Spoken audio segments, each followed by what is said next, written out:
जय श्री राम। पंचचत्वारिश सर्गा। देवताओं और दैत्यों द्वारा क्षीर समुद्र मंथन, भगवान रुद्र द्वारा हलाहल विष का पान, भगवान विष्णु के सहयोग से मंदराचल का पाताल से उद्धार और उसके द्वारा मंथन, धन्वंतरी, अप्सरा, वारुणी, उच्चैश्रवा, कौस्तुभ तथा अमृत की उत्पत्ति और देवासुर संग्राम में दैत्यों का संहार। विश्वामित्र जी की बातें सुनकर लक्ष्मण सहित श्री रामचंद्र जी को बड़ा विस्मय हुआ। वे मुनि से इस प्रकार बोले, ब्राह्मण, आपने गंगा जी के स्वर्ग में उतरने और समुद्र के भरने की यह बड़ी उत्तम और अत्यंत अद्भुत कथा सुनाई। काम क्रोधादि शत्रुओं को संताप देने वाले महर्षि, आपकी कही हुई उस संपूर्ण कथा पर पूर्ण रूप से विचार करते हुए हम दोनों भाइयों की यह रात्रि एक क्षण के समान बीत गई। विश्वामित्र जी, लक्ष्मण के साथ इस शुभ कथा पर विचार करते हुए ही मेरी यह सारी रात बीती है। तत्पश्चात निर्मल प्रभात काल उपस्थित होने पर तपोधन विश्वामित्र जी जब नित्य कर्म से निवृत्त हो चुके, तब शत्रु दमन श्री रामचंद्र जी ने उनके पास जाकर कहा, मुने, यह पूजनीय रात्रि चली गई। सुनने योग सर्वोत्तम कथा मैंने सुन ली। अब हम लोग सरिताओं में श्रेष्ठ पुण्य सलिला त्रिपथ गामिनी नदी गंगा जी के उस पार चलते हैं। सदा पुण्य में तत्पर रहने वाले ऋषियों की यह नाव उपस्थित है। इस पर सुखद आसन बिछा है। आप परम पूज्य महर्षि को यहाँ उपस्थित जानकर ऋषियों की भेजी हुई यह नाव बड़ी तीव्र गति से यहाँ आई है। महात्मा रघुनंदन का यह वचन सुनकर विश्वामित्र जी ने पहले ऋषियों सहित श्री राम लक्ष्मण को पार कराया। तत्पश्चात स्वयं भी उत्तर तट पर पहुंचकर उन्होंने वहां रहने वाले ऋषियों का सत्कार किया। फिर सब लोग गंगा जी के किनारे ठहरकर विशाला नामक पुरी की शोभा देखने लगे। तदंतर श्री राम लक्ष्मण को साथ लेकर मुनिवर विश्वामित्र तुरंत इस दिव्य एवं रमणीय नगरी विशाला की ओर चल दिए, जो अपने सुंदर शोभा से स्वर्ग के समान जान पड़ती थी। उस समय परम बुद्धिमान श्री राम ने हाथ जोड़कर उस उत्तम विशालापुरी के विषय में महामुनि विश्वामित्र से पूछा, महामुनि, आपका कल्याण हो। मैं यह सुनना चाहता हूँ कि विशाला में कौन सा राजवंश राज्य कर रहा है। इसके लिए मुझे बड़ी उत्कंठा है। श्री राम की यह बात सुनकर मुनि श्रेष्ठ विश्वामित्र ने विशालापुरी के प्राचीन इतिहास का वर्णन आरंभ किया। रघुकुल नंदन श्री राम, मैंने इंद्र के मुख से विशालापुरी के वैभव का प्रतिपादन करने वाले श्री जो कथा सुनी है उसे बता रहा हूँ, सुनो। इस देश में जो वृत्तांत घटित हुआ है उसे यथार्थ रूप से श्रवण करो। श्री राम पहले सतयुग में दिति के पुत्र दैत्य बड़े बलवान थे और अदिति के परम धर्मात्मा पुत्र महाभाग देवता भी बड़े शक्तिशाली थे। पुरुष सिंह उस महामना दैत्यों और देवताओं के मन में यह विचार हुआ कि हम कैसे अजर अमर और निरोग हों।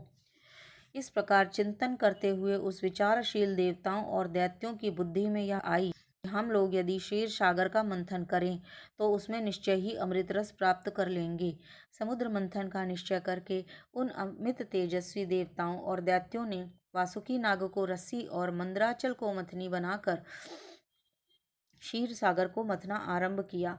तदंतर 1 वर्ष बीतने पर रस्सी बने हुए सर्प के बहुत उगलते हुए वहां मंदराचल की शिलाओं को अपने दांतों से डसने लगे। अतः उस समय वहां अग्नि के समान दाहक हलाहल नामक महाभयंकर विष ऊपर को उठा।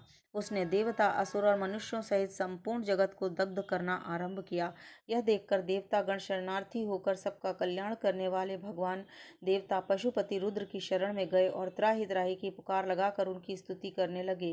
देवताओं को इस प्रकार पुकारने पर देवेश्वर देव महाशिव वहां प्रकट हुए। फिर वहीं शंख चक्रधारी भगवान श्री हरि भी उपस्थित हो गए। श्री हरि ने त्रिशूलधारी भगवान रुद्र से मुस्कुरा कर कहा, सुरश्रेष्ठ, देवताओं के समुद्र मंथन करने पर जो वस्तु सबसे पहले प्राप्त हुई है वह आपका भाग है, क्योंकि आप सब देवताओं में अग्रगण्य हैं। प्रभो, अग्र पूजा के रूप में प्राप्त हुए इस विष को आप यहीं खड़े होकर ग्रहण करें। ऐसा कहकर देव शिरोमणि विष्णु वहीं अंतर ध्यान हो गए। देवताओं का भय देखकर और भगवान विष्णु की पूर्वोक्त बात सुनकर देवेश्वर भगवान रुद्र ने उस घोर हलाहल विष को अमृत के समान मानकर उसे अपने कंठ में धारण कर लिया तथा देवताओं को विदा करके वे अपने स्थान को चले गए। रघुनंदन, तत्पश्चात देवता और असुर सब मिलकर क्षीर सागर का मंथन करने लगे। उस समय मथानी बना हुआ उत्तम पर्वत मंदर पाताल में घुस गया।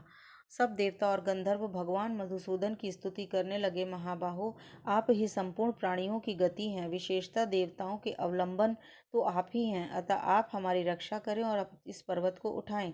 यह सुनकर भगवान ऋषिकेश ने कश्यप का रूप धारण कर लिया और पर्वत को अपनी पीठ पर रखकर वे श्रीहरि वहीं समुद्र के भीतर सो गए। फिर विश्वात्मा पुरुषोत्तम भगवान केशव उस पर्वत शिखर को हाथ से पकड़कर देवताओं के बीच में खड़े होकर स्वयं भी समुद्र का मंथन करने लगे। तदंतर 1000 वर्ष बीतने पर आयुर्वेद में धर्मात्मा पुरुष प्रकट हुए, जिससे एक हाथ में दंड और दूसरे में कमंडल था। उसका नाम धन्वंतरी था। उनके प्रकट होने के बाद संसार के सागर से सुंदर कांति वाली बहुत सी अप्सराएं प्रकट हुई। नरश्रेष्ठ, मंथन करने से ही जल में उसके रस से ये सुंदरी कन्याएं उत्पन्न हुई हैं, इसलिए अप्सरा कहलाईं। काकुत्स, उन सुंदर कांति वाली अप्सराओं की संख्या 60 करोड़ थी और जो उनकी परिचारिकाएं थीं उनकी गणना नहीं की जा सकती थी। वे सब असंख्य थीं। उन अप्सराओं को समस्त देवता और दानव कोई भी अपनी पत्नी रूप में ग्रहण न कर सके, इसलिए वे साधारण सामान्य मानी गईं। रघुनंदन, तदंतर वरुण की कन्या वारुणी, जो सुरा की अभिमानिनी देवी थी, प्रकट हुई और अपने को स्वीकार करने वाले पुरुष की खोज करने लगी। वीर श्री राम, दैत्यों ने उस वरुण कन्या सुरा को नहीं ग्रहण किया, परंतु अदिति के पुत्रों ने इस अनिंद्य सुंदरी को ग्रहण कर लिया। सुरा से रहित होने के कारण ही दैत्य असुर कहलाए और सुरा सेवन के कारण ही अदिति के पुत्रों की सुर संज्ञा हुई।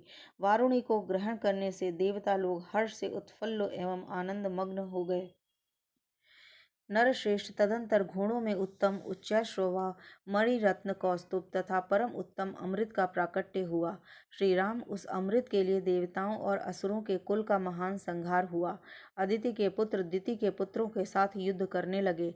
समस्त असुर राक्षसों के साथ मिलकर एक हो गए। वीर देवताओं के साथ उनका महाघोर संग्राम होने लगा, जो तीनों लोगों को मोह में डालने वाला था। जब देवताओं और असुरों का वह सारा समूह क्षीण हो चला, तब महाबली भगवान विष्णु ने मोहिनी माया का आश्रय लेकर तुरंत ही अमृत का अपहरण कर लिया। जो दैत्य बलपूर्वक अमृत छीन लाने के लिए अविनाशी पुरुषोत्तम भगवान विष्णु के सामने गए, उन्हें प्रभावशाली भगवान विष्णु ने उस समय युद्ध में पीस डाला।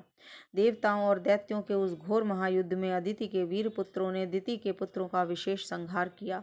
दैत्यों का वध जानने के का पश्चात त्रिलोक का राज्य पाकर देवराज इंद्र बड़े प्रसन्न हुए और ऋषियों तथा चारणों सहित समस्त लोकों का शासन करने लगे। जय श्री राम।